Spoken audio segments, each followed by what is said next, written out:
friends, it's Miss Lee here with another story time. The title of this book is Caramba.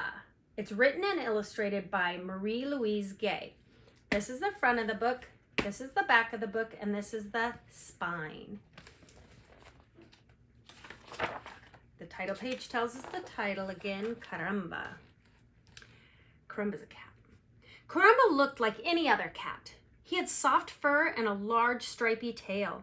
He ate fish. He purred. He went for long walks. But Caramba was different than other cats. He couldn't fly. Do cats fly? No, this is make-believe, isn't it? It worried him a lot. Every cat in the world can fly, he said to Portia, his best friend, except me. I'm different too, said Portia. I'm pink and fat. I have a curly tail. You're a pig, said Caramba. All pigs are pink and fat. And I can't fly either, said Portia. Pigs don't fly. Cats do, sighed Caramba. Everyone knows that. It was true. Soon after they learned to walk, young cats would begin to fly. They would leap off the cliffs and soar over the ocean.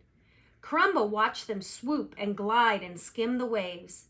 That looks like fun, said Portia. Don't you even want to try? No, said Caramba. But secretly, Caramba did try. He jumped off a small rock and fell flat on his face. What are you doing, Caramba? Asked Portia. I'm looking for caterpillars, mumbled Caramba, his mouth full of grass, for my caterpillar collection.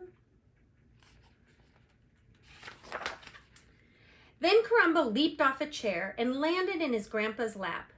Ay, Caramba, cried his grandfather. What are you doing? I'm admiring your slippers, muttered Caramba. They're very nice. Caramba decided to try on a windy day. He ran as fast as he could and flapped his arms. What are you doing up there, Caramba? Asked Portia.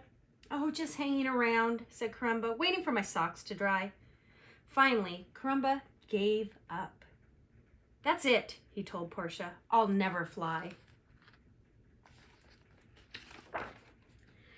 What? You can't fly? Said Bijou. Caramba looked up. His heart sank. His cousins, Bijou and Bug, were hovering just above his head, purring loudly. That's ridiculous, said Bug. Every cat knows how to fly. Caramba can do other things, said Portia. He collects caterpillars, he tells stories, he cooks cheese omelets. But he can't fly, laughed Bug. Caramba, what is wrong with you? Caramba didn't answer.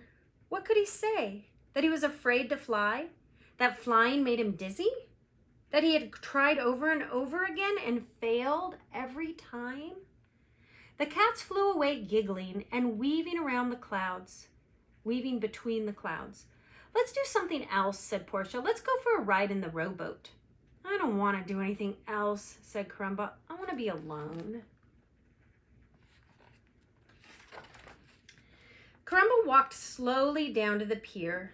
What is wrong with me, he thought. Why am I different? He wondered how it would feel to fly, to float like a cloud, to be light as a feather, to be free as a bird, to be like all the other cats. It probably felt wonderful.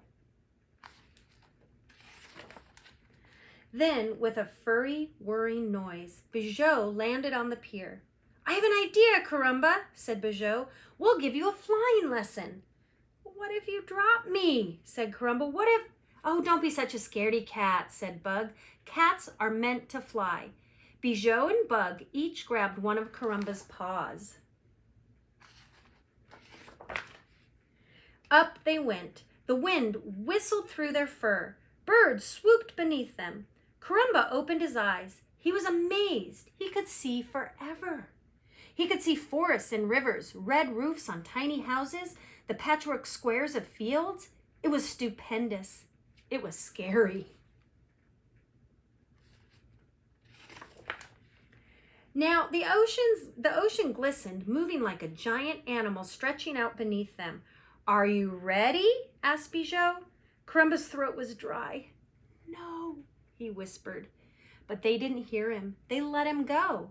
Fly, Caramba, cried Bijou. Flap your arms, whirl your tail. But Caramba fell like a stone into the dark water. Bubbles rose around him. Seaweed tickled his paws. Caramba opened his eyes. Schools of fish were staring at him. Crabs scuttled over the white sand. Sea urchins and starfish basked in the blue light.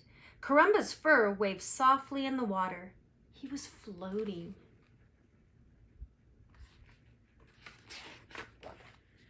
Caramba flapped his arms and glided through the water. Caramba whirled his tail and soared through the seaweed. He somersaulted and swooped. He was light as a feather, free as a bird. It was like flying.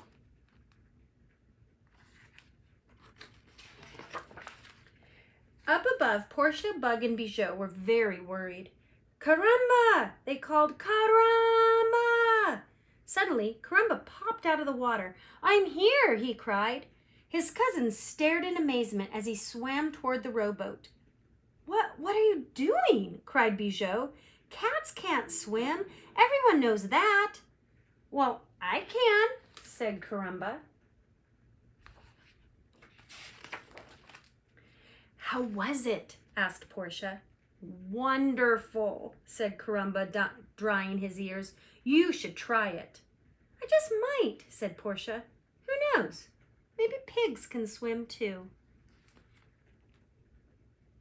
The end. Thanks for listening to the story of Caramba. I'll see you guys next time. Bye.